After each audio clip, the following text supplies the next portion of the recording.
j'ai pas seulement été éduqué à être un homme, j'ai aussi été éduqué à ne pas être une fille. Donc à mettre de côté ma sensibilité, enfin tout ce qu'on pourrait mettre dans le yin, même si j'ai bien conscience que c'est des conventions. Mais en tout cas, tout ça, j'avais pas le droit. C'était dangereux pour moi. Donc il y avait un conflit intérieur. Donc j'étais entre ces deux eaux et c'est mon corps qui a parlé. Mais je l'ai pas entendu. J'ai pas du tout prêté attention. Moi, mon corps, c'était pour être fort et être dans l'action, quoi. Tu vois, dans l'extériorisation, pas dans l'intériorisation. Savoir ce qui se passe à l'intérieur, c'était pas du tout un truc. Et donc la boîte de Pandore, elle m'a explosé au visage, en fait. Exécuté par qui? Fabrice Florent. Bonjour, bonsoir, bon après-midi à toi et bienvenue dans ce nouvel épisode d'Histoire de mecs. 2 mercredis par mois à partir de 6h du matin, on parle avec des mecs de leur rapport à la masculinité et de répondre à la question « C'est quoi pour toi être un homme ?» Je suis Fabrice Florent, dans la vie je produis des podcasts d'interviews et de discussions et je crée des contenus. Si tu aimes cet épisode, va donc écouter la bande-annonce pour en découvrir plus sur moi et mes autres contenus. N'oublie pas de t'abonner sur ton appli de podcast préféré, de mettre un cool commentaire et 5 étoiles au podcast sur Apple Podcasts par exemple et également sur Spotify et de partager cet épisode autour de toi s'il t'a plu. C'est le meilleur moyen de m'aider si tu aimes mon travail. Tu peux aussi retrouver plus de liens pour rejoindre ma communauté sur Discord, me suivre sur les différentes plateformes et réseaux sociaux ou me contacter dans les notes de cet épisode. Voilà, il suffit d'aller voir les notes. Un grand merci d'avance et bonne écoute. Ça va ? Ça va très bien, merci. Le gars a pris le petit coussin là, se l'est calé. Ça me permet de poser mon avant-bras comme ça, c'est très bien cool. À la libanaise, quoi. C'est comme ça que j'aime dire. Mathieu, bienvenue. Merci Fab. Merci de venir parler dans mon micro. Ça fait un petit moment que j'étais en toile de fond, tu vois, à me dire j'aimerais bien avoir Mathieu dans l'Histoire de mec et on s'est revu là il y a peu de temps et c'était l'occasion de t'inviter, tu vois. Et on va en parler un peu après parce que tu fais plein de choses. Et tu fais plein de choses et t'as fait plein de choses aussi en rapport avec la masculinité d'une manière générale. Est-ce que tu peux peut-être un peu raconter ton parcours en rapport avec la masculinité? Moi, j'ai cru comprendre que t'avais importé ce qu'on appelle le MKP. Alors non. En France, pas du tout. Non, pas du tout. Tu vois, je dis déjà de la merde. Non, tu dis pas de la merde. Non, le MKP, il a été créé. Donc, le MKP, déjà ce que c'est le Mankind Project. C'est une communauté d'hommes qui travaillent ou qui proposent aux hommes de mettre en lumière une autre masculinité basée sur des piliers qui sont la responsabilité. Je suis responsable de ce que je provoque et je suis co-responsable de ce qui m'arrive dans le monde, L'intégrité, je fais ce que je dis ce que je fais. L'authenticité, je peux dire ce que je pense quand je le pense. Et la maturité émotionnelle, j'ai des émotions et il n'est pas dangereux de les partager. Et cette communauté d'hommes, donc ça a été créé aux États-Unis il y a 40 ans, ça existe en France depuis 20 ans. Et pour rentrer dans cette communauté, en fait, tu dois vivre un week-end d'initiation comme un rite de passage qui te permet ensuite d'intégrer la communauté et puis de continuer à travailler sur les différents piliers dont j'ai parlé. Et donc ça existe depuis 20 ans. Moi, j'ai été initié en 2014 et je me suis impliqué dans la communauté, dans l'association. Et puis je suis l'ex-président du Mankind Project France. Mais j'ai pas du tout importé le MKP en France. Pardon. Non, c'est bon. Pour remettre les choses dans l'ordre. Je t'ai dit que j'avais pas préparé les interviews, que je préparais pas les interviews. Voilà un exemple. C'est génial. Mais alors, on est bien d'accord que quand on dit communauté d'hommes, j'entends plein de mecs qui vont se dire, et des meufs d'ailleurs, qui vont se dire, oh mon Dieu, un groupe de mascus, quoi, de mecs masculinistes. Ce qui est pas vraiment l'objectif. Non, bon, en tout cas, moi, pour l'avoir vécu, pour avoir vécu l'expérience, pour l'avoir porté, travaillé avec des hommes sur qu'est-ce que c'est que le MKP, etc., je peux te dire que ça n'est pas masculiniste. C'est-à-dire que ça n'est pas une histoire de remettre l'homme au niveau 2 ou de remettre la femme à une place c'est plutôt, justement, au contraire, de travailler sur la relation que j'ai à moi-même pour être dans une meilleure relation un peu plus équilibrée, un peu plus harmonieuse avec les autres et avec la nature.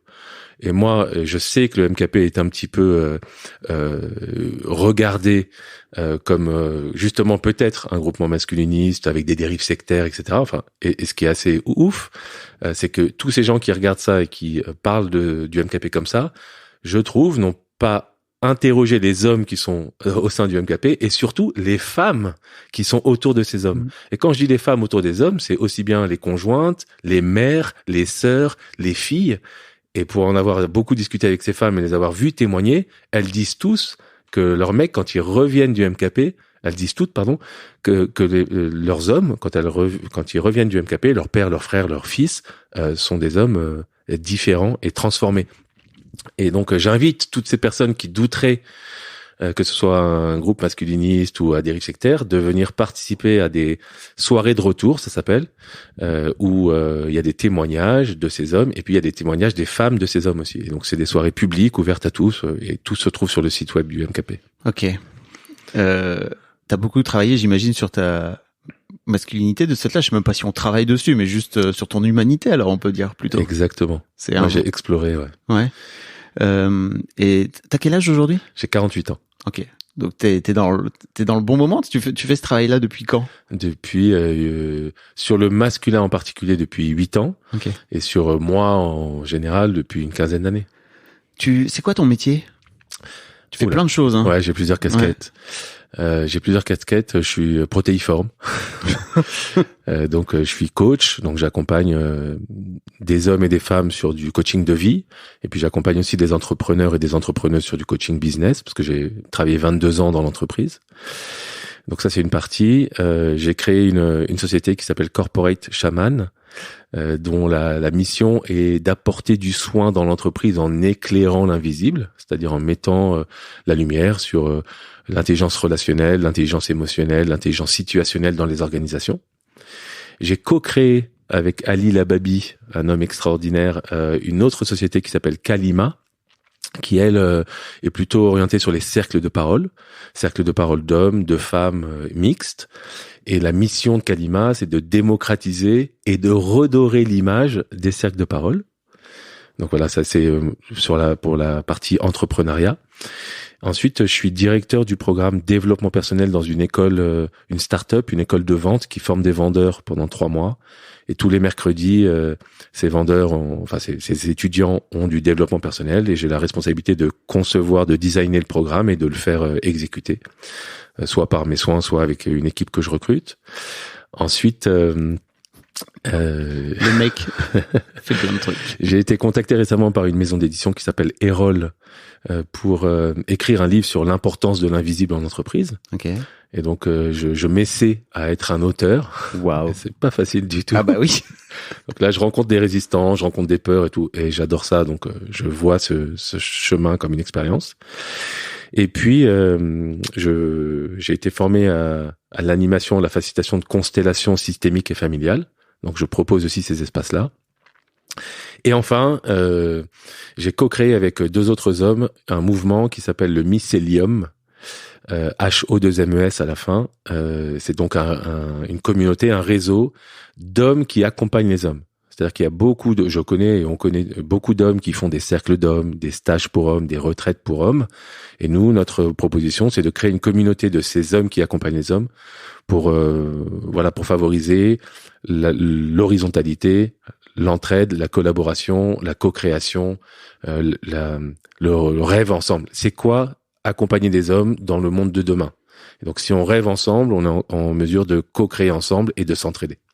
J'ai envie de te demander, qu'est-ce qui t'a donné envie de bosser autant avec les hommes et sur la masculinité d'une manière générale, mais avant ça, j'aimerais bien te poser la première question que je pose à tout le monde. Ouais. Je t'en ai parlé juste avant et tu m'as dit, ah putain, tu commences par la question la plus simple.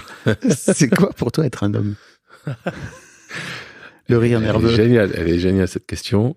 Big up à Mimi, hein. Tu sais que c'est une femme qui a créé ce podcast à la base, hein, il y a 5 ans. Salutations Mimi. Coucou Mimi, qui était la rédac chef de Mademoiselle à l'époque, et qui, dans le premier épisode, dit, en fait, j'ai longtemps attendu que les mecs vous sortiez les doigts pour créer ce podcast, mais comme vous le faites pas, moi je le fais. Et donc, c'est elle chapeau Mimi, gratitude à Mimi, et du coup, toi, t'as repris le flambeau. On a co-hosté pendant des années parce que il y avait des mecs qui nous ont dit, écoute, c'est chaud pour moi de juste parler à une meuf, tu vois, entendable comme réponse. Et en fait, quand j'ai quitté Mademoiselle, elle m'a proposé de le reprendre tout seul en me disant, en fait, démerdez-vous un peu entre vous là, les gars. Ce qui était une très bonne aussi. Pas Bonne mal. initiative. Bien joué, Mimi. Exactement.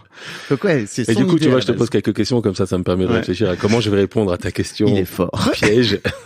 Non, elle n'est pas piège. Elle n'est pas piège du tout, c'est juste dans l'interprétation que les gens pourront en avoir. Je dirais Toujours. que un homme, tu vois, c'est un être humain déjà. Et un être humain connecté, pour moi, hein, dans l'idéal, connecté à toutes ses parties, toutes ses dimensions. Et donc, j'ai rien inventé. Hein, big up à quelqu'un. J'ai oublié le nom, mais big up. Il y a 4 dimensions pour moi. Tout être humain est orienté, axé autour de 4 dimensions, qui sont les dimensions mentales, physiques, corporelles, émotionnelles et spirituelles. Et puis il y a une dimension holistique qui regroupe le tout et qui parle d'équilibre. Laurence Baranski. Ok. Merci, big up à Laurence Baranski. Et donc, un homme, c'est un être humain qui est d'abord connecté à ces 4 dimensions et qui essaye d'équilibrer ces 4 dimensions pour être dans une bonne relation à lui, pour être dans une bonne relation aux autres êtres humains de son espèce, pour être dans une bonne relation avec les autres espèces vivantes et pour être dans une bonne relation avec l'univers, quoi. Tu vois, donc c'est à plusieurs couches. Ça, c'est l'idéal. Je dirais que sinon, un homme, pour redescendre, je dirais que C'est vrai que t'es monté loin d'un coup. Là. ouais, quelqu'un qui est, qu'est-ce que je pourrais dire? C'est parce que en fait, il y a un truc qui me dérange peut-être dans ta question, c'est la singularité en fait. Et j'aimerais bien qu'elle soit posée au pluriel. C'est quoi les hommes? Après, tu sais, c'est ta réponse, tu vois. Ouais. Donc, je dirais que c'est quoi les hommes? Ouais. C'est super compliqué parce que je sais même pas. Ok. Ce sont des êtres humains qui sont nés avec un certain type de chromosomes et qui ont du coup des cojones et qui ensuite acceptent d'être dans leur singularité et dans leur pluriel. C'est-à-dire que si je me définis moi aujourd'hui, je suis pas le même homme qui a 5 ans, qui a 10 ans, qui a 20 ans, qui a 30 ans. Et donc il y a une dimension de transformation, d'évolution, de changement. L'homme que je suis aujourd'hui, très honnêtement, tu m'aurais rencontré il y a 15 ans, je pense que tu m'aurais pas invité dans ton podcast. Ou peut-être que si. Oui, ou peut-être. On va en parler. Ouais. Et donc voilà, et en même temps, je suis dans ma singularité. Je suis Mathieu Thomé et j'ai mes ombres, mes lumières, mes forces, mes qualités, mes faiblesses, mes doutes, mes convictions, mes valeurs, les hésitations sur mes valeurs, etc. Et d'un autre côté, je suis protéiforme, donc je change de forme et j'essaye de faire au mieux en fonction de ce que je vis dans l'instant présent, quoi. Bon, je suis pas sûr d'avoir vraiment. Non, voilà, mais c'est comme ça que j'ai envie de répondre à ta question. Bah c'est très bien. Franchement, c'est une réponse qui me convient et qui de toute façon, j'ai pas à donner des notes, Ouais, tu bien vois. sûr. Mais c'est surtout ce qui m'intéresse, c'est vraiment ton chemin. Et j'ai l'impression, tu vois, tu me dis il y a 15 ans, tu m'aurais pas invité dans ton podcast. Alors peut-être que si, peut-être que non. Mais en tout cas, ce qui m'intéresse, c'est de peut-être retracer un petit peu ton chemin, toi, de petit garçon. Ouais. Jusqu'à l'homme de 48 ans que t'es aujourd'hui. Ouais. Comment t'as vécu, toi, en tant que petit mec? Comment t'as été éduqué? Donc, 48 piges, t'es né début des années 70, mon gars, déjà rien que ça. 74. Rien que ça, déjà, tu t'en tiens une bonne couche. Attends, je vais t'en rajouter des couches. Je suis né au Liban. Ok. D'un père libanais et d'une mère française. En 74, et puis voilà, pour ceux qui savent pas et même pour ceux qui savent, il y a eu une guerre civile au Liban qui a démarré à peu près en 75, et du coup mes parents ont décidé de venir vivre en France, donc réfugiés de guerre. Et voilà, j'ai grandi sinon dans un milieu aisé à Paris, dans le 16e arrondissement, tu vois. Et ça s'est bien passé, mais en revanche, j'ai grandi vraiment. Il y a eu 3 niveaux qui m'ont impacté en tant qu'homme. C'est l'éducation de mon père, qui était en fait qui m'a toujours aimé et même toujours vraiment il me considère comme la prunelle de ses yeux, comme ses 3 enfants, j'ai 2 sœurs, mais c'est enraciné dans le machisme ordinaire méditerranéen, tu vois. T'es le seul mec de la famille, non? Ouais, et le petit dernier en plus, donc oui, donc, un peu le messie, quoi. Mais du coup lui il a reproduit voire amplifier les messages qu'il avait déjà reçus, tu vois. Un homme, ça pleure pas. Un homme, ça, c'est quelqu'un qui est fort, il a pas peur. Ne montre pas tes faiblesses, sinon on risque de te marcher dessus. Enfin, tu vois, des trucs que je recevais Donc voilà, ça c'est la première chose qui a construit aussi mon identité au début. À côté de ça, j'ai une bande de potes depuis très très jeune, et puis on était des potes vraiment en quête de virilité. Tu vois, c'est un peu ce qui nous définissait, c'était la compétition, ou enfin ce qui se passait entre nous. Et donc les trois piliers de la reconnaissance pour moi sur la virilité, sur le diktat de la virilité, c'est la force physique, les conquêtes, quoi, les nombres d'amoureuses quand t'es petit, puis après le nombre de meufs que tu pécho, quoi, en gros, quand t'es ado et jeune adulte, et puis l'interdiction de montrer des émotions ou des faiblesses. Donc ça, c'est les trois piliers, quoi. Donc j'ai grandi avec ça. Et j'en parlerai un petit peu après, parce que du coup, ça s'est très bien passé pour moi, dans ce diktat, ça s'est très très bien passé. Et puis après, il y avait la société dans laquelle on évoluait, tu vois, où il y avait, des femmes nues, placardées partout, tout le temps, quoi, pour tout, quoi, des yaourts, des centres commerciaux, des jus de fruits, des clubs de vacances, des voitures, des rasoirs, enfin partout, des meufs toutes nues ou quasiment. Aguicheuse, séductrice, tu vois, c'est la société, les héros masculins auxquels on pouvait s'identifier, je pouvais m'identifier, tu vois, c'était James Bond, John Wayne, Jean-Paul Belmondo.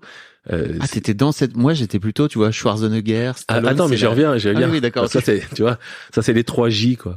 Jean-Paul Belmondo, James Bond, John Wayne.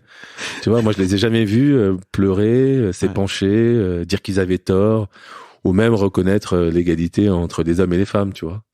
Et puis après t'as les 2 S, Stallone et Schwarzenegger.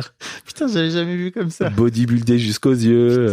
Tu vois, c'est les hommes sandwich de l'hyper-virilité, quoi. Et eux, ils ont été le modèle de centaines de millions de jeunes dans le monde, quoi. Je me souviens très bien de Commando. Est-ce que tu te souviens de Commando? Bien sûr. Quand il prend, c'est Alyssa Milano, sa fille qui joue, qui a été plus tard une actrice qui joue toujours aujourd'hui, et qui prend sur son épaule, là, comme si c'était un petit animal de compagnie. Non, mais même James Bond, tu vois, on en parle souvent des scènes de James Bond qui sont hallucinantes. Aujourd'hui, c'est impossible de tourner ça, de montrer ça, tu vois. Mais en tout cas, à cette époque-là, c'est les modèles, quoi. Et du coup, j'ai grandi dans ces 3 niveaux, éducation, communauté et société. Et j'ai choisi ça, je dirais quelque part. Moi, je veux pas me positionner comme une victime ou, tu vois, ou dédouaner, tu vois. C'est juste un fait, en fait. Et j'ai choisi d'aller là-dedans.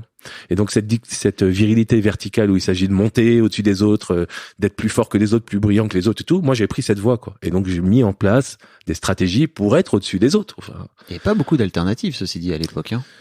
Ouais, c'est vrai que tu les vois? T'en as en tête? Oui, toi? moi j'ai aussi des amis, hein, j'ai pas que des amis comme ça, mais j'ai aussi des gens qui étaient plus dans une sensibilité assumée, plus dans une qui acceptait d'être, enfin qui se montrait efféminé, tu vois. Ouais. Même si nous, la bande de potes un peu macho et virilistes, tu vois, on va pas virilistes parce qu'on n'était pas non plus engagés, mais viril, on les montrait un peu du doigt, quand on les décriait, on les moque, tu vois, on se moquait un peu. Et c'est important de les foutre un peu sous terre, quoi, tu vois, ça doit te positionner, quoi. Tu vois, ce qui est horrible. Mais c'est toujours facile à 48 ans moi je ne veux pas revoir ce qui s'est passé quand j'avais 10 ans avec l'œil de 48 ans en m'en voulant, quoi. Parce que à 10 ans, j'avais 10 ans et je me représentais le monde comme je pouvais. Et puis il y avait un risque à pas être dans la norme. Le risque d'être raillé, tu vois, que tu sois un peu le bouc émissaire du groupe, du clan, le risque d'être pas amoindri, mais harcelé. Harcelé, voilà, merci, oui. Ou même d'être exclu, quoi. Tu vois, c'est un sentiment d'appartenance, en fait. Donc si les codes de ce groupe d'amis, c'était ça, moi j'ai envie d'être dans les codes. Et il faut avouer que ça s'est très bien passé pour moi. Ouais. Parce que dans cette bande de potes on était vraiment soudés, moi je suis devenu le plus fort. Il se trouve, ça c'est un peu de la génétique, hein, qui fait, tu vois, je fais 1m90, 115 kilos. Donc le plus balèze, celui qui a eu le plus de conquêtes, mais bon, j'étais orienté sur ça, tu vois, j'avais pas de, et puis, celui qui montrait pas de faiblesse, quoi. Donc voilà. C'est comme ça que je me suis construit. Après, je suis rentré dans le monde professionnel. Et là non plus, je me suis pas posé de questions. J'ai gravi des échelons, toujours en quête de nourrir mon ego et puis le pouvoir. Donc voilà, j'ai eu du pouvoir, quoi. Tu vois, et puis j'étais sûr de moi, étincelant. Et il est où le moment de rupture? Un pur produit du patriarcat, quoi. Ouais, je t'imagine très très bien. Je sens que t'as toutes les sens. C'est pour ça que je te dis, il y a 15 ans, je sais pas. Bon, peut-être si t'avais fait un podcast sur la virilité, pourquoi pas. Ouais. Et le point de rupture, écoute, je pense que c'est une succession de choses. Hein. C'est vraiment que plus je gravissais les échelons, plus j'avais de reconnaissance, plus j'étais fier de moi sur des choses qui en fait ont moins de valeur aujourd'hui. Moi, je me sentais bien. Et j'ai aussi dans le même temps, en parallèle, certainement parce que j'étais en quête de sens ou de réponse, entrepris des voies d'exploration, du développement personnel, mais par plein de canaux, par plein de biais. Et donc ça a creusé l'écart en fait. C'est-à-dire plus j'allais voir à l'intérieur de moi, plus je me disais tiens mais c'est pas ça. Et de l'autre côté, j'étais dans un mécanisme en fait, dans une spirale où c'est vachement dur de sortir quand tout le monde te dit waouh c'est top ce que tu fais, tu voudrais une équipe à New York en plus parce que en plus ça serait génial parce que toi t'es un mec de challenge, je te ramène des challenges et tout, et en plus je te ramène 10, 20, 30, 50 000 euros de plus sur ton salaire, tu veux et tout ça, ouais bah c'est génial, et puis tu vois, et puis les équipes sont contentes, enfin tu vois, c'est difficile, c'est une spirale. T'as pas eu un moment de clash, tu vois? Si. Ah oui, ok, d'accord. Ouais. Donc, en fait, j'étais, entre deux eaux. D'un côté, hyper, sur un piédestal, tu vois, de cette extrême, extrême, de cette réussite. Et de l'autre, un conflit intérieur fort parce que, du coup, c'est un truc que je voudrais dire, ça, c'est que j'ai pas seulement été éduqué à être un homme, j'ai aussi été éduqué à ne pas être une fille. Donc à mettre de côté ma sensibilité, enfin tout ce qu'on pourrait mettre dans le yin, même si j'ai bien conscience que c'est des conventions, que c'est des références communes. Donc après on pourrait débattre sur est-ce que vraiment yin yang et tout ça, mais en tout cas moi le féminin masculin quoi, c'est les énergies voilà. Ouais, c'est ça. Ouais. Donc, c'est juste pour utiliser des références communes. Mais en tout cas tout ça j'avais pas le droit. C'était dangereux pour moi. Donc il y avait un conflit intérieur. Donc j'étais entre ces deux eaux et c'est mon corps qui a parlé. Mais je l'ai pas entendu. J'ai pas du tout prêté attention. Pourquoi? Parce que on m'a jamais dit. Moi, mon corps c'était pour être fort et être dans l'action quoi. Tu vois, dans l'extériorisation, pas dans l'intériorisation. Savoir ce qui se passe à l'intérieur, c'était pas du tout un truc. Puis c'est dangereux en plus. Je veux dire, c'est un peu ouvrir la boîte de Pandore le bordel quoi. Carrément. Et donc la boîte de Pandore, elle m'a explosé au visage en fait. Donc j'ai pas écouté, et puis ça tu vois, j'ai eu des crises de panique, j'écoutais pas, j'ai eu des douleurs thoraciques, j'écoutais pas, dépression, hop, psychiatre, médoc, hop, ça traverse, et puis à un moment burn-out quoi. Mais le vrai burn-out, alors, tu vois, le vrai burn-out en pleine ascension, enfin ça se passait très bien, et là voilà, pendant 2 mois les bras en croix, plaqués au sol.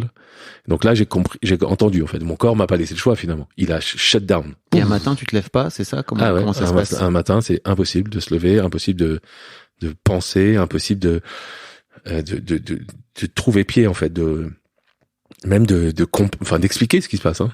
Là, c'était il y a plus de 10 ans, donc, maintenant, avec le recul, j'ai compris, mais sur le moment, c'est comme, il y a plus d'énergie, il y a plus rien, en fait. C'est vide. Pouf. Mais tu vois, ce qui m'intéresse aussi dans ton parcours, c'est que j'ai l'impression que tu es quand même allé vers le développement personnel, alors que déjà, ça représente un vrai danger pour la masculinité et le masculin, et justement cette boîte de Pandore, quoi.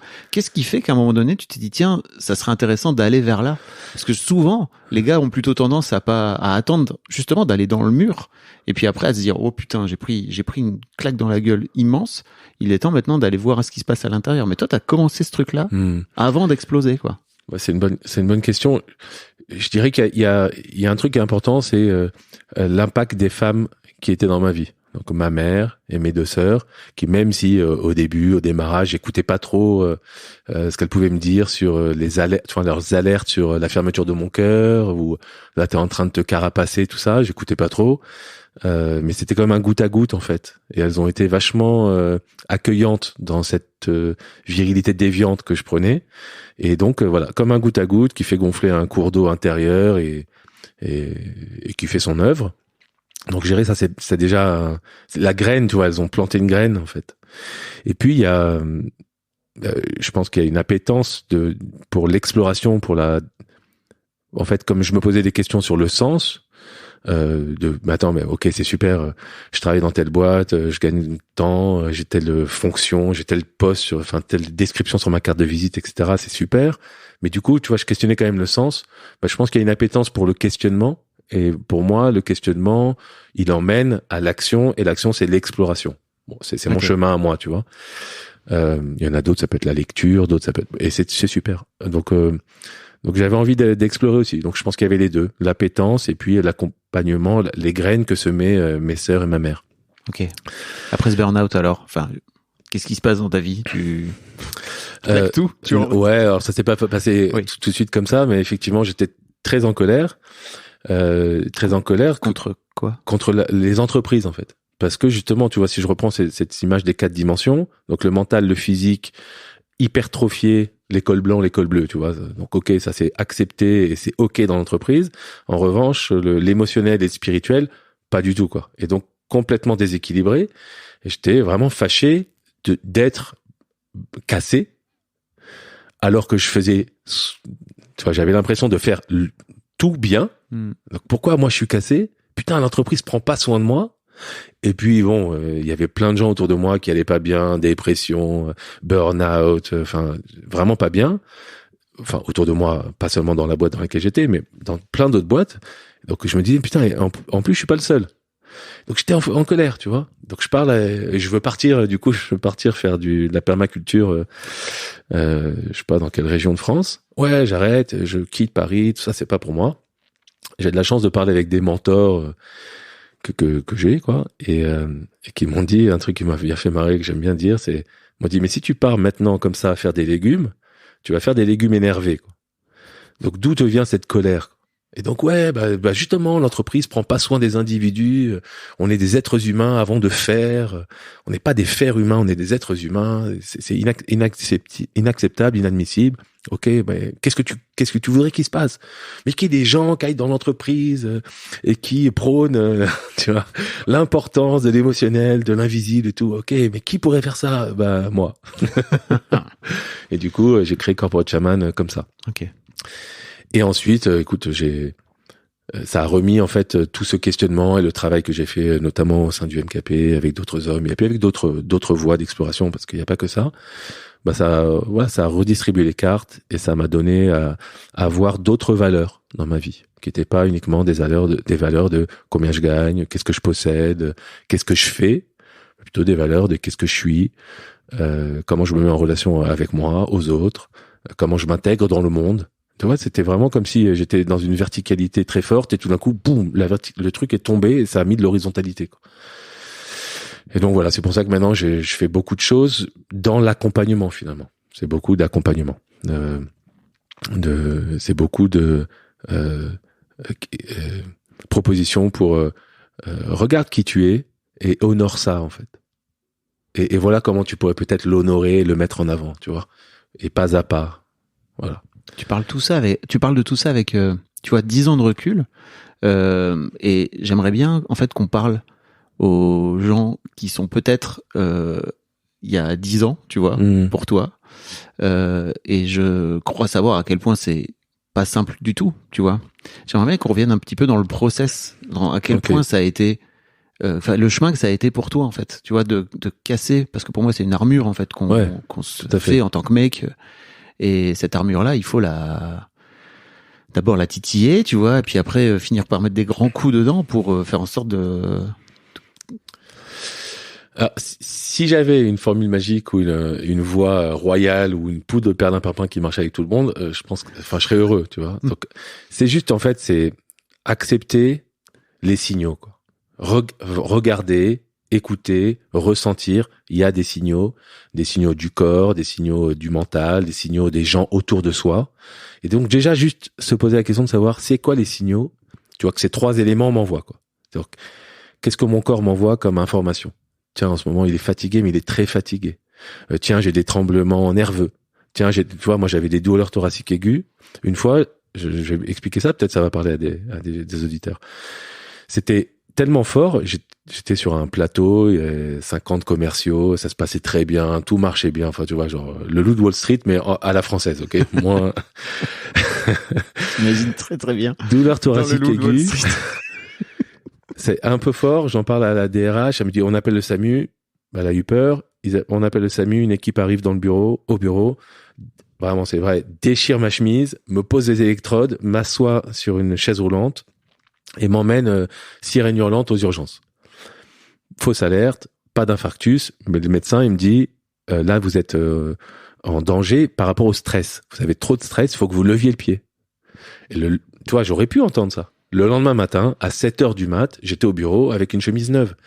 Donc, je peux maintenant comprendre que mon corps me parlait, me disait quelque chose. Et moi, à l'époque, j'étais en train de me dire, mais non, mais rien du tout, c'est que dalle, ça, tu rigoles.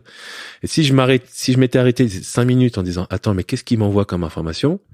Ça veut pas dire que j'ai la réponse de cette information, mais j'ai l'information qui m'envoie quelque chose. Et donc, je peux en faire quelque chose. Et je peux, si j'ai peur de le dire autour de moi, parce que j'ai peur d'être jugé, rejeté, moqué, mais je peux aller en parler à des professionnels qui, eux, sont avec le secret médical, qui vont en parler à personne, mais je peux déjà aller en parler. Si j'ai confiance en des gens qui sont autour de moi, je peux en parler autour de moi. Mais déjà, rien que de mettre la lumière dessus, ça permet d'avoir conscience de ça et de ne pas le laisser derrière soi. Ce qu'on laisse derrière soi, dans l'ombre, ça nous attrape. En tout cas, ça m'attrape, moi. Et donc, si je le mets en lumière, ça veut pas dire que ça change, mais ça veut dire que j'en ai conscience. Et donc ensuite, puisque j'en ai conscience, je peux le faire bouger, le faire évoluer. Soit tout seul, parce que j'ai les ressources et que j'ai envie, soit en étant accompagné. Donc voilà, donc c'est pour ça que je disais, écouter son corps parle. Notre corps nous parle tout le temps et notre corps, il est dans l'instant présent. Il est pas au passé, pas au futur. C'est tout le temps dans l'instant présent et il parle toute la journée. Donc, être à l'écoute, écouter les gens autour de nous. Parce que moi, il y a plein de gens qui me disaient, tu vas trop loin, t'es en train de te fermer, franchement, tu me gaves, tu me saoules. Et tu vois, il y avait des signaux quand même, j'aurais pu écouter. Et puis, être curieux aussi. Alors aujourd'hui, c'est encore plus le cas qu'il y a 10-15 ans. Il y a des propositions d'exploration qui sont absolument partout, quoi, sur toutes les formes. Donc, que ce soit des vidéos, des livres, des stages, des thérapeutes en individuel, il y en a partout, sous toutes les formes. Et donc, ouais, ma proposition, ce serait aussi d'aller regarder ça, quoi, avec curiosité, en fait, sans s'en vouloir, sans se flageller, sans se dévaloriser, juste être curieux. Mais c'est, en fait, ton toi qui repart au bureau dès le lendemain, en fait, je crois juste qu'il est en train de se protéger à ce moment-là, parce que ouvrir justement cette boîte, ça veut dire potentiellement regarder en fait que t'es pas à ta place, que t'es hyper stressé, et globalement que tout le château de cartes sur lequel t'as fondé ta vie à l'époque, et je dis pas qu'il y avait, c'est juste des bases qui ne te constituent pas finalement, tu vois, en tant qu'être humain. Moi, ce qui m'intéresse, c'est de me dire, en fait, encore une fois, il y a peut-être un auditeur ou une auditrice, tu vois, qui sont justement dans ce truc-là et qui se disent, ok, bah moi demain j'y retourne parce que c'est très compliqué. Qu'est-ce que t'as envie de leur dire à ces gens-là, tu vois? Parce que c'est chaud, t'imagines toi si Ouais, bien sûr. Alors je voudrais surtout pas être un donneur de leçons. Je leur dis vis ton expérience parce que si. Non mais je parlais de toi. Non ouais bien sûr. Mais qu'est-ce que tu veux à l'époque, en fait, j'avais peur effectivement. J'avais peur de mais attends ça va changer mon rapport à la vie en fait. Ça risque de changer mon rapport à la vie. Et cette peur, j'avais même pas la possibilité de l'avoir puisque j'avais pas accès à mes émotions. J'avais pas le droit d'être peur. Si j'avais peur, j'étais une mauviette, quoi. Donc, évidemment, si je parlais maintenant au Mathieu d'il y a 15 ans ou 10 ans, mais j'aurais beau lui dire tout ce que là, aujourd'hui, je sais, il me dirait, bah, attends, tu m'écoutes pas, toi. Enfin, tu m'intéresses pas, je veux dire, pardon, excuse-moi. Comme ce médecin qui m'a dit, monsieur, là, c'est le stress, levez le pied. Donc, il y avait personne qui avait de l'autorité sur ça. C'est-à-dire que ça va être tout de suite une histoire d'autorité. Donc, les gens qui aujourd'hui nous entendent, qui vivent ces situations et qui se disent, tiens, ça peut me parler, ce qu'il me dit, ce mec. Bon, bah, eux, ils vont pouvoir entendre et ils vont pouvoir tirer un fil. Ceux qui n'entendent pas, eh ben, ils n'entendent pas et donc, ils vont vivre une expérience. Et on verra. Et peut-être qu'ils vont passer à travers les mailles et ça va être super. Et peut-être qu'ils vont avoir une révélation et tu vois ça serait vraiment bref excuse-moi je vais partir encore dans des trucs non mais on peut non mais ça serait très prétentieux de ma part de dire moi je sais ce qu'il faut dire aux gens maintenant aujourd'hui pour que ça marche dans tous les cas tu vois c'est C'est pour ça que je trouvais ça intéressant de le ramener à ton expérience perso, quoi, tu vois, à ce moment-là.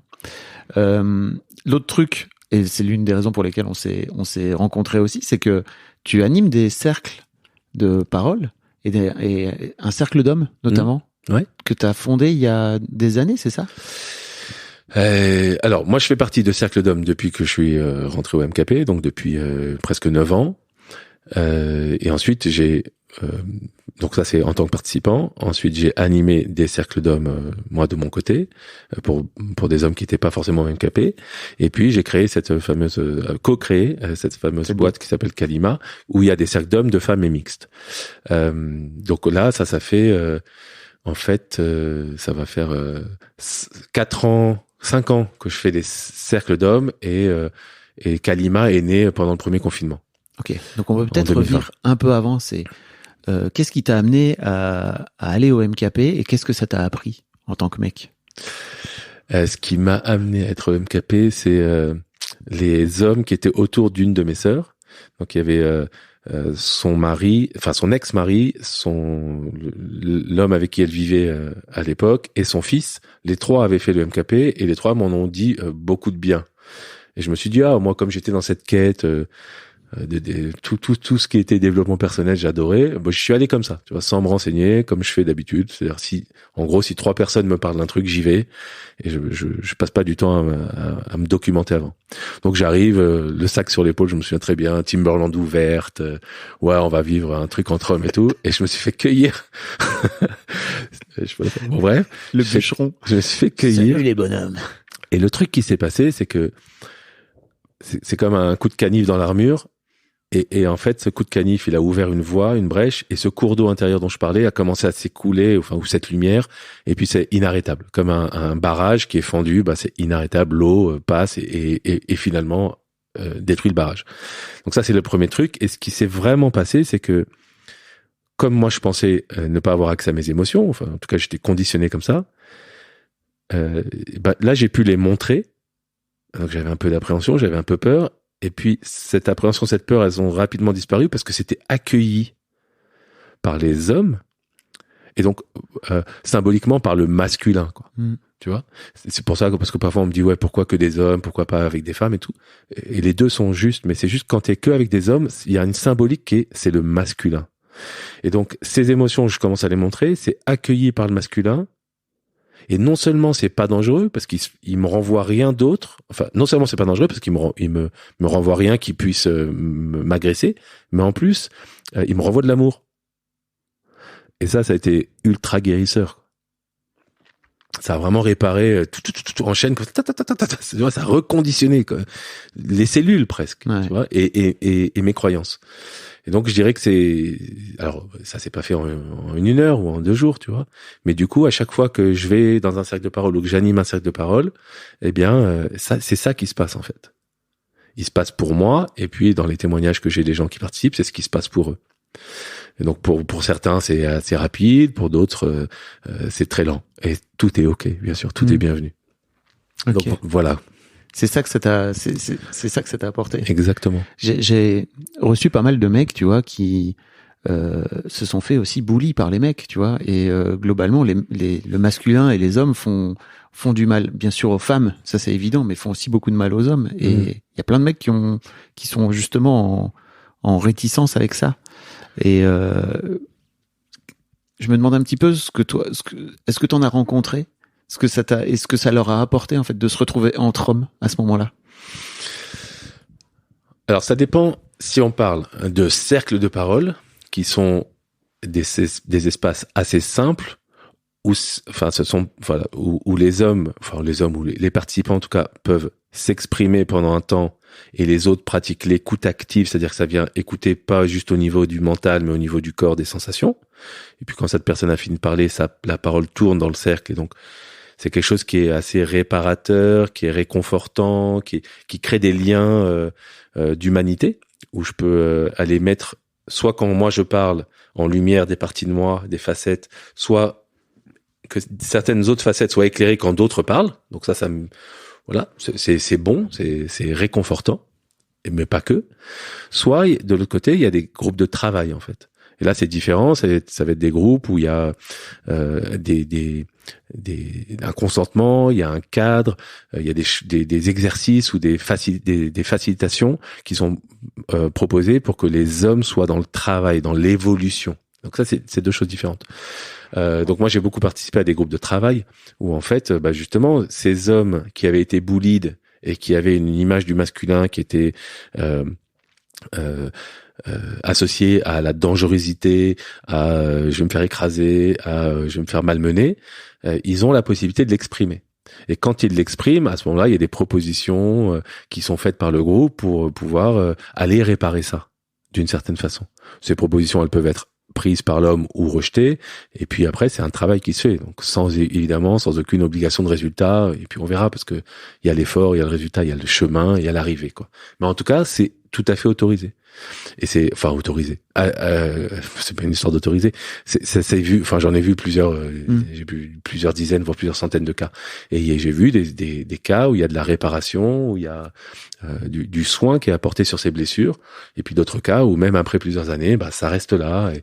Et ces hommes sont dans un rapport à l'autorité ou au leadership ou aux autres hommes qui reste compliqué pour eux. Mais bon, voilà, c'est encore une fois, il n'y a pas de formule magique, quoi.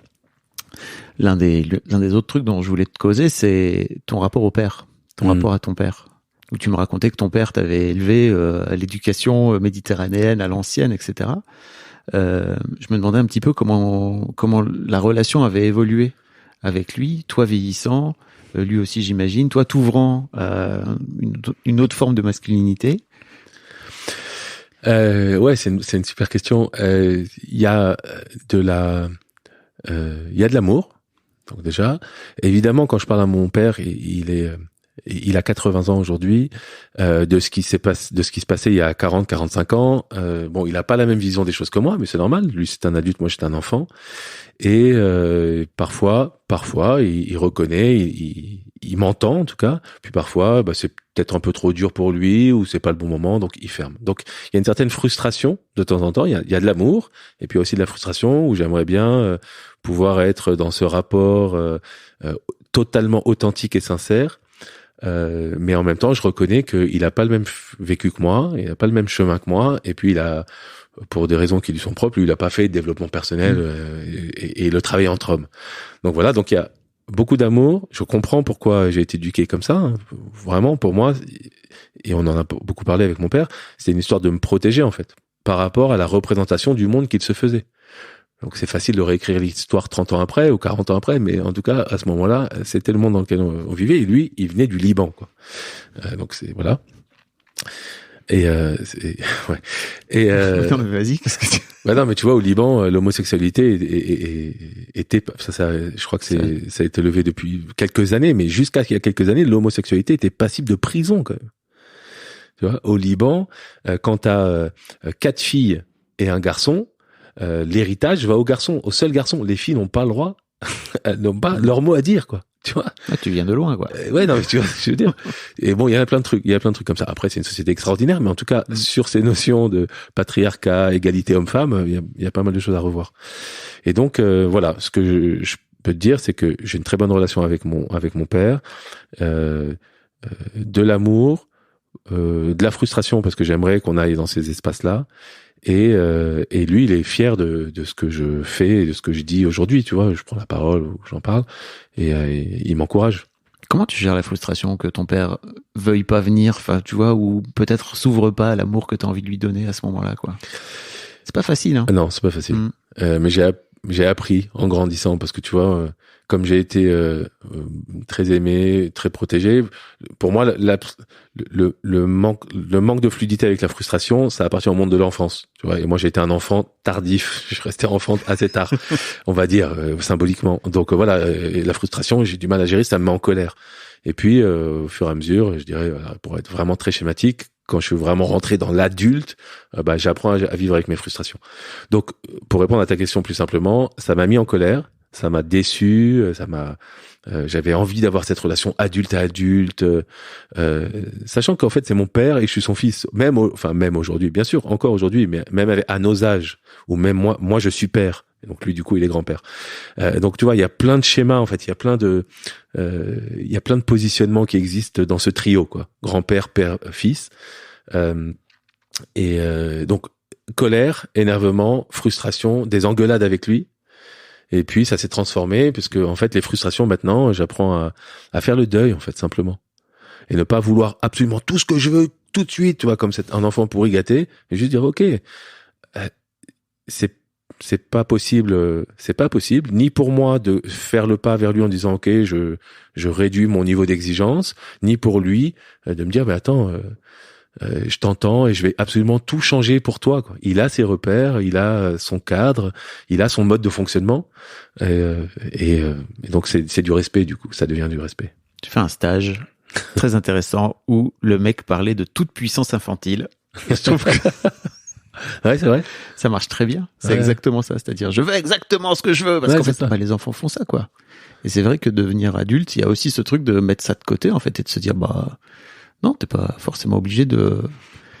Tu peux laisser de côté cette toute puissance infantile qu'avant on te donnait tout parce que t'étais un enfant et que forcément t'étais au centre du monde de tes parents, quoi. Ouais, surtout quand ça parle de l'autre, en fait. Tu vois, j'en parle beaucoup, moi, dans mes coachings, ce rapport à la frustration, c'est, si ça parle que de toi, t'es libre de choisir, tu continues ou t'arrêtes, du coup. Mais si ça parle de l'autre, t'es aussi libre de comprendre que pour l'autre, c'est pas juste ce que tu demandes. Et donc voilà, c'est dur, hein, mais pour moi, ça vient toucher aussi à la masculinité, c'est-à-dire qu'il y a plein de garçons, de petits garçons qui sont élevés un peu comme des petits princes et comme des garçons à qui on ne refuse rien, en fait. Et devenu adulte, c'est très très dur pour ces mecs-là de se rendre compte que non, en fait, c'est pas aussi simple que ça. Mais je crois en plus que c'est assez lié à la masculinité, tu vois. Il y a un truc, une forme d'arrogance et de confiance en soi et de rapport au monde qui est, en fait, le monde m'appartient, quoi. Ça te parle ou pas? Non, là, ça me parle pas de le relier à la masculinité. Je connais aussi des femmes qui gèrent très mal leur frustration et qui veulent tout de suite, et sinon, tu vois, c'est injuste, ou elles sont victimes d'eux, enfin, etc. Donc, c'est humain pour toi, alors. Ouais, j'aimerais bien t'avoir dans l'histoire de Daron. On fera ça dans quelques mois. Avec plaisir. Mais j'aimerais bien te parler justement, dans l'histoire de mec, de ton rapport en tant que mec à ton fiston, c'est ça? T'as un fils qui a 14 ans. 14 ans, donc qui est en plein dans le passage à l'âge adulte, en fait, dans l'adolescence et tout. Comment tu t'es vu, toi, évoluer dans ton rôle de père, au fil de l'eau de ton évolution d'homme, quoi? Alors, comment je me suis vu évoluer? Déjà, j'ai réalisé que j'étais père le jour de l'accouchement. Il y en a qui peuvent réaliser avant, il y en a qui peuvent réaliser après. Voilà. Moi, je sais très bien que quand, en fait, c'est un accouchement où il était sorti, juste la partie haute de son corps était sortie. J'ai pu mettre mes bras sous ses aisselles, mes mains, sous ses aisselles, puis le sortir et le poser sur le ventre de sa mère. Et là, j'étais père. Il y a eu une connexion avec cet être. Ça veut pas dire que j'étais pas connecté avant, mais en tout cas, voilà, là, j'étais père. Donc, le jour de sa naissance. Et ensuite, j'ai évolué dans le sens où j'étais encore avec mes a priori sur ça serait bien qu'il soit comme ça serait bien ça tu vois, comme je le disais, c'est-à-dire le protéger en lui plaquant ma vision du monde, en fait. Qu'est-ce qui peut être dangereux, qu'est-ce qui peut t'apporter de la satisfaction, là où il vaut mieux pas aller, là où tu peux aller explorer parce que c'est génial, etc. Plutôt dans une reproduction du modèle de ton père, finalement. Ouais. Et puis, au fur et à mesure du travail avec les hommes, et moi j'ai fait beaucoup de cercles sur la parentalité, et puis il y a un texte de Khalil Gibran, qui est un philosophe libanais, qui a un texte sur les enfants, c'est dans le Prophète. En fait, le Prophète, c'est un livre de Khalil Gibran, et il y a un texte sur les enfants que je pourrais pas réciter par cœur, mais qui est génial, qui dit en gros, vos enfants vous appartiennent pas, quoi. Vous êtes les archers, vous avez l'arc, et les enfants c'est la flèche. Et donc quand vous tirez la flèche, vous espérez que ça aille quelque part, mais en tout cas ça vous appartient pas, quoi. En gros, c'est beaucoup mieux écrit que ça. Et donc ça s'est infusé lentement, et du coup, il y a un rapport, en fait, d'être humain à être humain. Il y a plus un rapport de moi je sais pour toi ce qui est bon, mais il y a viens on discute. Comment c'est pour toi? Ah, c'est bon? Super. Même si moi finalement ça correspond pas exactement à ce que je voudrais pour moi et pour lui. Et puis il y a vraiment il a de plus en plus d'autorisation pour parler de ses émotions, même je pense qu'il doit en avoir marre. que je lui pose la question souvent, et tout ça. Enfin, c'est autorisé, quoi. Il y a beaucoup d'autorisation. Là où avant, il n'y avait pas un manque d'autorisation, mais il y avait plus de contrôle de ma part, parce que je pensais que c'était ça qu'il fallait faire. Toujours dans l'amour, hein, mais tu vois, c'est deux choses différentes. Donc voilà, je dirais que c'est les principales évolutions. Là, il y a un truc qui me préoccupe, c'est donc j'ai dit il a 14 ans, donc là il commence à vouloir son autonomie et donc à se mettre en contre un petit peu, tu vois, vraiment tout légèrement. Et moi je vois qu'il y a de la résistance de ma part. Je vois que et on en parle, il en blague, tu vois, c'est ça qui est bien. Il me dit, de toute façon, toi, tu veux pas me laisser partir. Et il a raison, mais parce que je lui dis. Et donc, il y a une partie de moi, bien sûr, qui veut tout son bien-être, qui se déploie ses ailes, qui fasse son expérience, sa vie, tu vois. Et puis, il y a une partie de moi aussi qui veut pas, quoi. Pourquoi tu veux pas le laisser partir? Parce que c'est mon petit bébé, quoi. C'est plus ton petit bébé, ça. Non, je sais. Il a 14 ans. Plus. Non, mais... il a pas encore. Chez nous, on a des croissances tardives. Ouais. Il va devenir un immense couillon, quoi. C'est ça. Non, c'est vrai. Bah ouais, bien sûr. Bien sûr. Mais tu vois, mon père me disait souvent, il faut vraiment que t'es obligé d'aller réessuyer les plâtres. Moi, je te dis que j'ai déjà fait cette erreur, j'ai déjà fait ce truc. Et en fait, il y a une partie, réessuyer les plâtres, ça veut dire tu vas refaire. Ouais. Et il y a une partie de moi qui a envie de ça aussi, et puis il y a une partie de moi qui le laisse faire. Mais bon, j'aime bien cette ambivalence, en fait. Tu vois, ce paradoxe, c'est ok parce que tu vois, je suis loin d'être un être lumineux et rempli que de sagesse. Non. J'ai aussi mes trucs à bosser mais en tout cas, les mettre en lumière et les exposer avec mon fils, ça permet justement qu'on puisse en parler. Ça veut pas dire que tout disparaît, mais on peut en parler, ouais. Ok. C'est quoi tes parts d'ombre? Là, tout à l'heure, tu disais tes parts d'ombre. Est-ce que tu as envie de partager tes parts d'ombre par rapport à... Ouais, bien sûr. Et peut-être ta relation à tes parts d'ombre aussi, comment elle a évolué? Moi, j'avais beaucoup de mal à accepter que j'avais de l'ombre, déjà. Et puis, je savais pas trop ce que c'était. Ensuite, quand j'ai compris que, en fait, on était fait d'ombre et de lumière, de qualité, de défaut, de tout ce que tu veux, et que l'un n'allait pas sans l'autre, en fait. L'ombre vient de la lumière. Sans lumière, il n'y a pas d'ombre. Et sans ombre, ça veut dire qu'il n'y a pas de lumière. Donc, c'est tout à fait relié, quoi. C'est ce concept de non-dualité. Et donc quand j'ai commencé à comprendre que ces ombres en fait c'était aussi des axes de développement, des axes de croissance, mais aussi des choses qui faisaient partie de moi simplement en fait. C'est pour ça tout à l'heure je disais je suis pas cet homme sage ou que lumineux, pas du tout. Et du coup maintenant je suis plutôt dans une relation d'amour en fait, d'accéder à aimer mes ombres, aimer le fait que je sois possessif. Tu vois, je pourrais me dire, ouais, je suis possessif, c'est pas bien, ceci, cela. Bon, je vais faire ça, tel stage, tel truc, telle exploration. Ok. Mais en fait, j'aime être possessif. Ça, c'est une de mes ombres. Une autre de mes ombres, ça va être d'aller chercher l'approbation dans le regard de l'autre. Donc, d'aller accorder beaucoup de valeur à la valeur que l'autre me donne. Bon, alors il y a des gens qui vont dire ouais, mais il faudrait vraiment que tu trouves l'amour en toi et c'est que ça qui doit te nourrir. Moi, je pense pas. Pour moi, en tout cas, c'est pas que ça qui doit me nourrir. Il y a des fois où vraiment je peux me porter beaucoup d'amour, mais il y a aussi le regard de l'autre, c'est très important pour moi. Et c'est tout en fait. Et donc, j'ai pas envie de correspondre à un espèce de modèle de je sais pas quoi. J'ai juste envie de me dire, et au fur et à mesure, c'est de plus en plus facile, j'avoue, de me dire il y a ce paradoxe, il y a ces choses où je suis très fier, et des choses où je suis un peu juste fier, des choses où je suis pas très fier, et du coup arrêter d'essayer de me battre tout le temps et de m'en vouloir et de me flageller et de dire que c'est pas suffisant parce qu'il faut absolument que je sois fier dans tous les domaines de ma vie, tous les jours de ma vie. Non, tu sais, c'est un peu ce truc d'apicratie, je sais pas si tu vois, cette injonction que tout doit aller bien et que tu dois être un être lumineux parfait. Mais nous sommes tous des zones de gris, hein. Arrêtez. Tu vois, c'est un truc de dingue, en fait. C'est vraiment, c'est les dérives du développement personnel. Ça, je me bats contre ça, quoi. Je suis absolument contre ça. Et d'un autre côté, ça rejoint aussi une forme de performance dans ta vie d'avant, j'imagine, où il fallait surperformer, etc.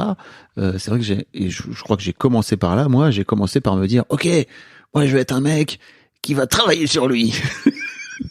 Mais c'est horrible en fait. Mais j'imagine que ça fait partie du chemin aussi. Et pour moi, il y a aussi une forme rapport à la masculinité aussi et de performance, tu vois, on est dans un monde où il faut être performant, donc même le travail sur soi, il faut que ce soit performant, quoi. Ouais, je suis entièrement d'accord. Ouais. Tu vois, dans le développement personnel, si je prends des grosses ficelles, il y a 2 courants. Il y a le courant performatif, où il s'agit du tout de suite, je vais tout régler, et ça va vraiment aller vite. Donc, je vais regarder 4 vidéos sur YouTube sur comment gérer ses émotions. Hop, ça y est, je sais gérer mes émotions. Donc, c'est vraiment ce truc un peu consumérisme. Et pourquoi pas, hein, ça plaît à plein de gens. Et puis, il y a l'autre courant, qui est le courant introspectif, qui est vraiment basé sur, ça prend du temps, en fait. Le temps humain, c'est du temps long. Et la transformation, c'est OK qu'elle prenne du temps. Et c'est le chemin qui est beau. C'est pas seulement, enfin, il n'y a pas d'arrivée, de toute façon, mais, et donc, c'est ce chemin, ce goût pour la transformation. Et là, c'est plus basé sur les sagesses ancestrales, je dirais. Et alors, comment ça se passe ta vie aujourd'hui, que tu as 48 ans et que tu es un homme qui a pas peur de pleurer, de montrer ses émotions, etc. Est-ce que le monde est si dur que ça? En quoi ça a changé ton rapport au monde? Waouh. Ça a changé mon rapport au monde, ça a amené beaucoup de doutes. Enfin, pas que, attention. Donc là, pour ceux qui arrêteraient là, merde, ça amène des doutes. En fait, ça déstabilise. Ouais, complètement. Forcément, ça amène des doutes. Ça amène des doutes. Et ces doutes, justement, c'est là où tu as raison, ça m'a apporté beaucoup de richesse. Parce que si je doute, je me pose des questions. Si je me pose des questions, je peux faire des choix d'explorer ou de trouver des réponses. Et donc, je suis dans un mouvement. Et donc, je deviens ce dont je parlais tout à l'heure, c'est-à-dire je deviens cet homme singulier qui est protéiforme. Et donc, il y a la vie. Le mouvement, c'est la vie. Et comme je l'ai dit à plusieurs reprises, moi, je ne cherche pas à atteindre une quelconque forme ou une quelconque sorte de podium. Je veux juste être dans la vie et explorer et autoriser l'erreur. Je me trompe. Je me suis beaucoup trompé. Je me trompe beaucoup et j'espère me tromper encore. Parce que si je suis dans l'exploration, alors je vais me tromper. Si je suis dans le statique, je peux considérer que je me trompe plus. Et le statique, très schématiquement pour moi, c'est la mort. Et tu crois pas que le Mathieu d'il y a 15 ans, il avait la sensation d'être dans la vie lui aussi? Bien sûr. Mais le Mathieu d'il y a 15 ans, je l'aime, hein. Oui. Attention. Et c'est important que de pas renier les parties de soi, quoi. C'est d'arrêter le conflit, en fait. Ce qui est important pour moi, c'est d'aimer toutes les parties de moi, toutes les facettes, à toutes les époques. Ça amène de la paix et ça amène aussi de la tendresse. C'est-à-dire que je vois cet homme que j'étais et j'ai de la tendresse pour lui. Je ne lui en veux pas du tout. J'ai envie de lui faire un câlin, là. Ben ouais, mais tu vois, de lui dire, mec. Mais carrément, quoi. Et tu vois, et on fait du mieux qu'on peut, putain. Faut vraiment arrêter avec ces injonctions de, il faut être parfait, il faut être dans la lumière, il faut être inspirant. C'est des injonctions de ouf, en fait. Ça met trop de pression, quoi. Explore, pose-toi des questions, entoure-toi de gens qui te challenge un peu, qui te stimulent, quoi. Et puis fais ce que tu as à faire. Et puis après, bien sûr, la quête de l'amour et tout, mais ça c'est encore un autre truc. Pourquoi? C'est notre truc, la quête de l'amour. Pour moi, c'est ça. Ma vie, en tout cas, c'est comme ça que j'ai envie de la positionner et j'ai envie de la dédier à ça, quoi. La quête de l'amour inconditionnel. L'amour de ce que j'aime, l'amour de ce que je n'aime pas, l'amour de ceux qui me font du bien, l'amour de ceux qui me font pas du bien, l'amour de ce qui est, l'amour de ce qui n'est pas. Voilà, c'est une quête. Je sais pas du tout. Je pense pas que j'y arrive un jour, mais en tout cas, ça me fait plaisir de me dire, tu vois, ça m'apporte du baume au cœur de me dire que je suis sur ce chemin, quoi. Et souvent, je me questionne, tu vois. D'ailleurs, en venant ici, je me questionnais sur ça parce que il m'arrive de ressentir du ressentiment, bien sûr, enfin d'avoir du ressentiment, donc d'être en colère contre. Là, il y a un mec en particulier, et vraiment de la colère, quoi. Et donc je me questionne, tu vois, et comment tu pourrais apporter de l'amour, et comment tu pourrais considérer que lui il a sa vie, il a son prisme, il a son univers, et que il met pas de l'énergie à te faire chier, il met de l'énergie à faire ce qui lui semble juste, et donc toi ça vient de te gratter quelque part, ça vient de gratter sur une blessure, une ombre et tout ça. Bon, c'est pas toujours facile parce que là ça pourrait sembler évident, mais en tout cas le fait de me poser cette question sur le chemin en arrivant ici, bah je suis fier de ça, quoi. Ça veut pas dire que si je le vois tout à l'heure, on va pas se rentrer dedans et s'engueuler, s'invectiver et peut-être même se bousculer. Ça veut pas dire ça, quoi. Mais en tout cas, juste le fait de me poser la question et de me dire, tiens, c'est ma quête, ça. L'amour. Moi, je pense que c'est la solution, quoi. Tu vois. Mais à la fin, on meurt. Ouais, ça c'est sûr. Et qu'est-ce qui reste d'autre Ouais, que le lien aux autres qu'on a? tu vois, attends, il y a 3 niveaux pour moi toujours. Hein. Le lien à soi, le lien aux autres et le lien au monde, quoi. Je peux aussi ressentir de l'amour en voyant la plante là qui est juste derrière toi et en me disant putain, c'est un être vivant ça. C'est beau quoi. Ce miracle en fait de voir cet être vivant, en plus c'est une plante, donc elle absorbe du CO2 que toi tu recraches, elle rejette de l'O2 que toi tu vas respirer. C'est-à-dire qu'il y a une symbiose déjà entre cette plante et toi quoi. L'un ne va pas sans l'autre, l'un ne peut pas vivre sans l'autre quoi. C'est un truc de dingue ça, tu vois. Donc c'est de l'amour quelque part. Ben juste ça déjà c'est un truc de ouf quoi. Mais avant je voyais cette plante, je me disais mais qu'est-ce qu'il fout avec sa plante? Justement, j'allais te dire comment tu crois que le Mathieu il te regarderait, le Mathieu d'à 15 ans, il te regarderait s'il t'entendait faire des odes à l'amour pour les plantes. Non mais c'est vrai. Je pense qu'il trop intéressant. il se marrerait, il dit mais il est complètement perché lui, mais vraiment mais à l'ouest complètement quoi. Mais qu'est-ce que c'est que ce mec quoi? Tu vois vraiment, je pense qu'il dirait ça quoi. Et merci. J'ai envie de le remercier lui aussi parce que finalement il est ce que je suis donc tu vois. C'est bon moi je fais pas beaucoup de mesures en fait dans ma vie donc c'est soit je fais un truc à fond soit je le fais pas du tout. Donc quand j'étais cet homme j'étais pas du tout connecté à tout ça et aujourd'hui je le suis beaucoup plus donc voilà je remercie les deux parce que s'il y avait pas l'un il y aurait pas l'autre comme voilà. Ce truc de non-dualité dont je parlais tout à l'heure. Est-ce qu'il y a un sujet sur lequel je t'ai pas amené dont tu aurais aimé parler?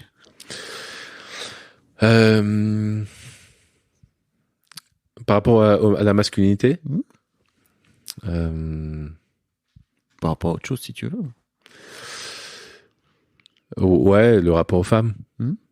Je pense on peut tous être porte-parole et on peut tous agir à son niveau pour rééquilibrer les choses et pour être dans la justice et la justesse quoi. Sans se flageller et puis sans se prendre pour ce qu'on n'est pas à son niveau quoi. Et je pense qu'il y a, comme je le disais en intro quoi, on est des êtres humains, on est connectés, en fait il y a, tu vois souvent on dit masculinité, féminité et moi j'ai envie de parler d'humanité quoi. Alors oui, on est tous les deux des hommes et on est pourtant différents. Donc il y a de la différence entre des hommes et des femmes, mais finalement on est des êtres humains. Et si tu viens là-dessus sur ce milieu, alors on a tous le droit à la même place, aux mêmes chances, au même respect. Et ça c'est vraiment, tu vois, c'est un truc qui est important. Voilà. Ça peut sembler être un donneur, je peux paraître pour un donneur de leçons, mais c'est vraiment important, quoi. C'est important de se dire qu'on a tous notre responsabilité et qu'on a tous un moyen d'agir. Juste pour remettre de l'harmonie. Comment ton rapport aux femmes a évolué par rapport à il y a 15 ans? Radicalement différent. Avant, les femmes me servaient j'avais des émotions, des liens forts, c'est pas le truc, mais c'était comme un faire-valoir aussi, par rapport, tu vois, c'est ce deuxième pilier de la reconnaissance dans cette virilité, là, c'est le nombre de conquêtes, donc ça, c'est important. Et puis, j'avais, encore une fois, il y avait du respect, mais il y avait du jeu, beaucoup de jeux, de séduction, et j'avais des techniques qui étaient assez folles, en fait, hein. C'est-à-dire que de me présenter finalement comme j'étais. Donc, tu vois, moi, à un moment, à des périodes, j'étais sur des applis de rencontres. Les photos que j'avais, il y en avait plusieurs. Il y en avait notamment une où j'avais une hache sur l'épaule et une autre, j'avais une tronçonneuse sur l'épaule, s'il te plaît. Donc, tu vois, ça donne quand même une certaine image. Voilà. J'imagine tellement. Et puis, j'étais dans un rapport qui était un peu coupé de vraiment d'aller. C'était plus est-ce que ça me fait plaisir ou est-ce que ça me fait pas plaisir et comment je peux faire plaisir à l'autre, tu vois, un truc comme ça, ou m'opposer et la faire chier quoi. Aujourd'hui, j'ai un rapport. J'ai un rapport à une seule femme. Je suis marié et c'est ok. Mais on a un rapport où donc du coup j'ai un rapport aux femmes qui est vachement plus équilibré. Je vois les femmes en fait comme des êtres humains et pas comme une potentielle conquête.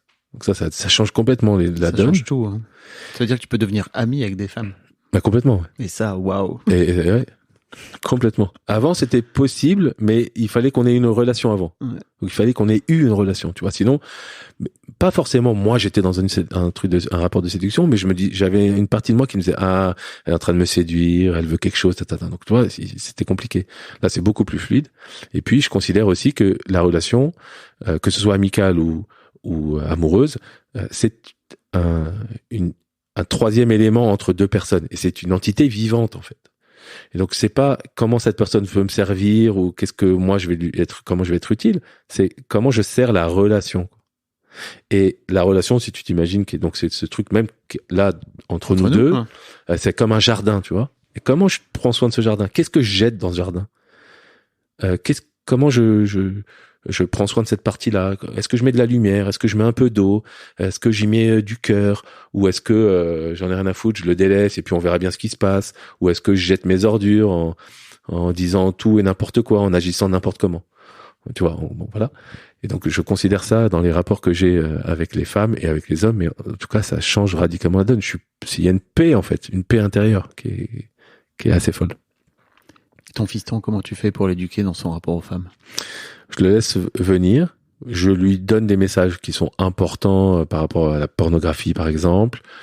Tu vois, je lui explique comment les femmes sont traitées, selon moi, et je lui explique que c'est une fiction en fait. Et donc je fais le rapport avec les jeux vidéo ou avec les films. Quand on regarde, je sais pas moi, un film d'action, je lui dis bien, bah c'est pas la vraie vie, tu vois, c'est un film d'action. Ou les super-héros, voilà. Donc pareil pour le porno, mais je sais pas s'il il a eu accès à des images selon lui. Obligé. Mais... Ouais. 14 ans. 14 ans, ouais. Mais en tout cas, ça a pas l'air de le tenter. Et puis je le laisse vivre sa relation. Je commence pas à lui dire, alors les filles, ou les mecs, tu vois. Et d'ailleurs, ça c'est marrant parce que souvent je lui dis ça, tu vois. Je lui dis, t'as une amoureuse ou un amoureux, tu vois, j'ouvre cette voie, quoi. J'ouvre cette possibilité. Pour qu'ils se sentent pas obligés de dire moi c'est que des filles et puis tu vois qu'ils puissent se sentir autorisés à vivre ce qu'il a à vivre quoi. Et donc je lui mets pas de pression et j'arrête pas de lui dire que je suis ouvert, que s'il a besoin d'en parler alors on peut en parler. C'est comme ça que je gère. Et en parlant du porno. Ouais. Tu te rends compte, en une génération on est passé de ton daron libanais ouais. où l'homosexualité était interdite à écoute, tout est possible, la sexualité est un prisme. Ouais, bah mais c'est l'époque hein aussi comme ça. Hein. Il y a beaucoup plus d'ouverture. Quand je parle, ma mère est décédée, mais quand je parlais avec ma mère et quand je parle avec mon père de leur enfance, c'est encore un truc. Ils avaient pas le droit de parler à table. Tu vois, c'est un truc de dingue quand même. Ils avaient pas le droit de s'exprimer quoi. Françoise Dolto, c'est arrivé bien après, tu vois. Et puis toute cette ouverture sur les enfants sont importants, c'était des êtres vivants, ils se construisent comme ça. Si tu fais ça comme ça aura telle conséquence plus tard et tout. Ça leur était complètement étranger eux en tant qu'enfants. Et c'était il y a 80 ans, tu vois, à l'échelle de l'humanité, on a 300 000 ans. C'est que dalle quoi. C'est même pas un battement de cils. Ok. On a fait le tour, hein. Cool. Ça t'a plu? J'ai adoré. Il y avait d'autres trucs dont tu voulais causer? Non, ça va. Je mettrai tous les liens afin de te suivre. Où est-ce qu'on peut te contacter le plus simplement possible? Sur LinkedIn? Sur LinkedIn, Mathieu Thomé. J'ai un site aussi, mathieuthomé.com. Enfin, il y a mon numéro de téléphone, je suis assez joignable, je suis dans la relation, donc j'ai pas de problème. Okay. J'adore ça d'ailleurs. Je mettrai les liens dans les notes pour les gens qui veulent, aussi peut-être les mecs qui veulent aller checker ce que c'est que le MKP et tout. C'est cool. Ouais, bien sûr. Merci beaucoup Mathieu, c'était génial. Merci Fab, j'ai trouvé ça génial aussi. Merci pour ton invitation. Bien. Un grand merci à toi d'avoir écouté jusqu'au bout. N'hésite pas à t'abonner au podcast dès maintenant pour ne manquer aucun épisode. Tu trouveras tous les liens dans les notes de cet épisode justement. Tu pourras également retrouver chaque veille d'épisode un extrait qui, je l'espère, te donnera envie d'écouter l'épisode complet le lendemain.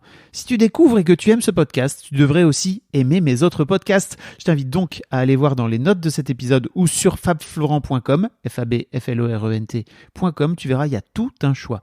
Je te mets aussi dans les liens comment t'abonner à ma newsletter où je t'envoie régulièrement des nouvelles, comment te connecter à mon Discord, comment me contacter ou encore mes différents réseaux sociaux, etc.